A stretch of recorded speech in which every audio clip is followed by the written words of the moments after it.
తల్లిదండ్రులు కావాలని మీ కలని నిజం చేసుకోండి. 49 లో ఫ్రీ అల్ట్రాసౌండ్ స్కాన్ మరియు ఫ్రీ స్పెషలిస్ట్ కన్సల్టేషన్. కేవలం 999 కి fertility assessment package, AMH test మరియు వీర్య పరీక్ష. ఇప్పుడే కాల్ చేయండి 8977738819. 49 అంటే సంతానం, 49 అంటే సంతోషం. సో మ్యామ్, అంటే మనకి జనరేషన్ గ్యాప్ ఉన్నా సరే చాలా వరకు పాత జనరేషన్లో ఉన్న వాళ్ళకి కూడా ప్రెగ్నెంట్ రాక, పిల్లలు లేక, బట్ పిల్లలు కావాలి, IVF ట్రీట్మెంట్ తీసుకోవాలి అని కూడా చాలా ఏజ్డ్ పర్సన్స్ కూడా వస్తూ ఉంటారు కదా మీ దగ్గరికి. సో హయ్యెస్ట్ ఏ ఏజ్ వాళ్ళకి మీ ట్రీట్మెంట్ సక్సెస్ని చూపించారు? ఇప్పటి వరకు అయితే అరౌండ్ 45-46 వాళ్ళు వచ్చారు. ఓకే. సో బట్ వాళ్ళకి మనం డోనర్ ఎగ్స్ చెప్తాం, ఎందుకంటే ఫీమేల్ బాడీలో ఎగ్స్ అన్ని 36-37 ఏజ్ వరకే ఫంక్షనల్ గా ఉంటాయి. Then the egg quality drops, egg number drops, damages start. So ఆ ఎగ్స్ అంతా యూస్ఫుల్ కాదు ప్రెగ్నెన్సీకి. సో మనం డోనర్ ఎగ్ ఆప్షన్స్ అయితే వాళ్ళకి ఇస్తాం. అంటే మనం healthy young women, married women who already have healthy children, వాళ్ళ నుంచి ఎగ్స్ డొనేట్ చేసి వీళ్ళకి ఇస్తాం. బికాస్ వీళ్ళల్లో 40 years ఉన్న వాళ్ళలో గర్భసంచి బాగుంటుంది, ఎగ్స్ బాగుండవు. సో ఎగ్స్ ఒకటి మార్చి వాళ్ళ హస్బెండ్ స్పర్మ్ యూజ్ చేసుకొని మనం ఎంబ్రియో తయారు చేసి పెడితే వీళ్ళు కన్సీవ్ అవ్వచ్చు. ఇలా చాలా మంది పేషెంట్స్ కి చేశాను. But just today in my OPD there came a lady who's 50 years old. Oh my God. So she's 50 years old and she's very strong that I want the pregnancy at any cost. See, that is the last limit. Even ART law permits the woman should be equal or less than 50, అంతే. అంతకు పైగా వచ్చిన వాళ్ళకి మనం treatment చేయకూడదు. Because తర్వాత తనకి వేరే హెల్త్ ఇష్యూస్ రావచ్చు, డ్యూ టు ఏజ్, BPA రావచ్చు, షుగరే రావచ్చు ఆ ఏజ్ లో ప్రెగ్నెన్సీ వస్తే. సో ఈ రిస్క్స్ ఉంటాయి కాబట్టి it is resorted to 50. So ఈ రోజు తను వచ్చింది, ఈ రోజు తనతో మాట్లాడాను, చాలా ఇంట్రెస్టెడ్ గా, విల్లింగ్ గా ఉందన్నమాట. సో ఇంకా డోనర్ ఎగ్ ఆప్షన్ చెప్పాము. So she is ready to start the treatment. చూడాలి how it goes. Nice. So చాలామంది ఇందాక పాయింట్లో మీరు అన్నట్టుగా వర్క్ బిజీ షెడ్యూల్లో ఎగ్స్ని వీళ్ళు ఏమంటారు సేఫ్గా మీ దగ్గర భద్రపరచుకోవడం, ఫ్రీజింగ్, అండ్ జెంట్స్ కూడా స్పర్మ్ని ఫ్రీజింగ్ చేసుకోవడం. సో ఆ రేటింగ్ ఎలా ఉంది? నిజంగా చాలా మంది కపుల్స్ అలా ఫ్రీజింగ్ చేసుకుంటున్నారా? ఎందుకంటే ఇప్పుడు అందరూ 30కి పెళ్లి చేసుకోవాలి అలాంటి మైండ్ సెట్ లేదు. నేను సెటిల్ అవ్వాలి, ఇండిపెండెంట్గా ఉండాలి first. So all women are thinking like that now. So but నేను కెరియర్లో బిల్డ్ అవుతాను, కానీ నేను ఫర్టిలిటీని ఎందుకు కాంప్రమైజ్ చేసుకోవాలి? నేను 35 yearsకే సెటిల్ అవుతానేమో, but I don't want to compromise by fertility. నేను నా ఎగ్స్ ఫ్రీజ్ చేసుకుంటాను and I move forward in my career. Whenever I get a good partner, I get my compatible partner, అప్పుడే నేను పెళ్లి చేసుకుంటాను. But my eggs are still safe. So whenever she is below 30, she can freeze her eggs. She can get married at 35. అప్పుడు తను ఈ eggs వాడుకుంటే తన 30-year-old అమ్మాయి లాగే ఆ ఎగ్ క్వాలిటీ మిగిలిపోతుంది. బికాస్ ఎగ్ ఏజ్ మనం ఆపేసాం. She ages but her egg age stop అయిపోయింది. So that is a beautiful advantage of freezing.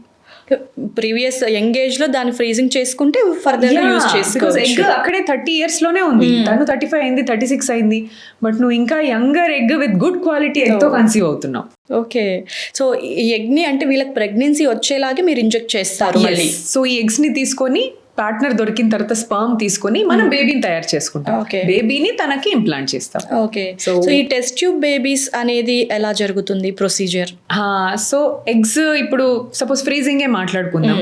So తను 30 years లో ఫ్రీజ్ చేసుకుంది, 35 మన దగ్గరకు వచ్చింది, మేము ఇప్పుడు పెళ్లి చేసుకున్నామండి, I want to use my eggs for my pregnancy. So ఈ ఎగ్స్ ల్యాబ్ లో ఉంటాయి, embryology lab. That is like a temple మాకు. ఎందుకంటే ఇప్పుడు బ్రహ్మదేవుడు లైఫ్ క్రియేట్ చేస్తాడంటారు, but what we're doing in our lab, we're also creating a life with gametes. So ఆ eggs తీసుకుంటాము, హస్బెండ్ స్పర్మ్ శాంపిల్ ఇచ్చిన తర్వాత మైక్రోస్కోప్ లో పెట్టి see which is good sperm, which is bad sperm, ఏది active గా move అవుతుంది. So suppose తనకి 4 eggs తీసి పెట్టుకున్నాం, 4 good sperms వెతికితే చాలు. సో ఆ ఎగ్ లోపలికి డైరెక్ట్ గా స్పర్మ్ తీసుకొని ఇంజెక్షన్ ద్వారా ఎగ్ ని బ్రేక్ చేసి స్పర్మ్ లోపల పంపిస్తాం. So that is called ICSI, intracytoplasmic sperm injection. So ఇలా ఇంజెక్ట్ చేసిన ఎగ్స్ ని మనం ఇంక్యుబేటర్ లో పెట్టి we open and see the next day. So fertilise అయిపోతాయి అవి. So 1 egg and 1 sperm will become 2 cells. So అలా ఒక 5 days ఎంబ్రియోగా మారి బేబీగా తయారవుతుంది after 5 days. So after 5 days this is ready to get in to the uterus. So అప్పుడు మనం మళ్ళీ వైఫ్కి కొన్ని మెడిసిన్స్ ఇచ్చి గర్భసంచి ఎండోమెట్రియం ప్రిపేర్ చేసి లైనింగ్ అంతా కరెక్ట్గా ఉండి బ్లడ్ సప్లై అంతా పర్ఫెక్ట్గా ఉన్న టైంలో ఈ బేబీని తీసుకెళ్ళి వైఫ్కి ఇంప్లాంట్ చేస్తాం. So this like a 2 step. One is ICSI and storing the embryos. Next is transferring the embryo. Okay. So same eggs లాగే స్పర్మ్ కూడా ఫ్రీజింగ్ చేస్తారు. అంటే ఇప్పుడు ఫ్రెష్ స్పర్మ్ ని కూడా మనం వాడచ్చు అప్పుడే ఇస్తే. ఆర్ హస్బెండ్ కొంతమంది ఏంటంటే అబ్రాడ్ లో ఉంటారు, వాళ్ళు ఇయర్ కి ఒక్కసారి వస్తారు, వైఫ్ ఇక్కడ ఉంటది. సో వీళ్ళల్లో ప్రెగ్నెన్సీ రావాలంటే మరి ఎలా, హస్బెండ్ వచ్చినప్పుడు కంపల్సరీ కన్సీవ్ అవ్వాలి అంటే అదే మంత్ లో అవుతుందో కాదో మనకు తెలీదు. ఆమె ఫర్టైల్ విండోలో ఉందో లేదో కూడా మనం చెప్పలేము. సో ఇలాంటి వాళ్ళు మనం ఒక 2 to 3 శాంపిల్స్ మన సెంటర్లో ఫ్రీజ్ చేసుకుంటాము. సో ఈ ఫ్రోజన్ శాంపుల్ ని మళ్ళీ తనకి ఎగ్ రిలీజ్ అయిన టైంలో ఐదర్ IUI ద్వారా తన గర్భసంచి లోపల డైరెక్ట్ గా అయినా పంపించచ్చు, లేదా IVF ద్వారా తన ఎగ్స్ తీసి ఎగ్ లోపలైనా పెట్టుకోవచ్చు. సో 2 ఆప్షన్స్ గా ఫ్రోజన్ స్పర్మ్ ని వాడచ్చు. బట్ మన ఇండియన్ కపుల్స్ ఈ ఫ్రోజన్ స్పర్మ్ వాడటానికి ఇష్టపడరు. ఎందుకంటే హస్బెండ్ లేనప్పుడు నువ్వు ఎలా కన్సీవ్ అయ్యావనే ఒక సోషల్ స్టిగ్మా ఉంది మన దగ్గర. That is the only reason కొంచెం ఇది చేయించుకోవడానికి ఫీమేల్స్ ముందుకు రావట్లేదు. హస్బెండ్ బయట ఉంటే ఎంత చెప్పినా సొసైటీ అర్థం చేసుకోరు కదా. So that is the reason, but it's a good option for semen freezing. Okay, so ఈ ఫ్రీజింగ్ అనేది ఎన్ని ఇయర్స్ అలా చేసే అవకాశం ఉంటుంది? That's a good question. Generally gametes can be frozen till 10 years. Not 1, not 2, not 3, 10 years వరకు undisturbed, అన్డామేజ్డ్ అవి అలానే ఒక 10 years వరకు ఉంటాయండి. స్టిల్ ఆఫ్టర్ 10 years అవి ఎగ్జాక్ట్లీ సేమ్ ఉంటాయి. If you provide the proper gas, me embryology lab conditions అన్ని మీరు పర్ఫెక్ట్గా మెయింటైన్ చేస్తున్నారు, gas time to time change చేస్తున్నారు అంటే 10 yearsలో మీరు ఎంబ్రియో ఫ్రీజ్ చేసుకోవచ్చు, ఎగ్స్ స్పర్మ్స్ అన్ని ఫ్రీజ్ చేసుకోవచ్చు.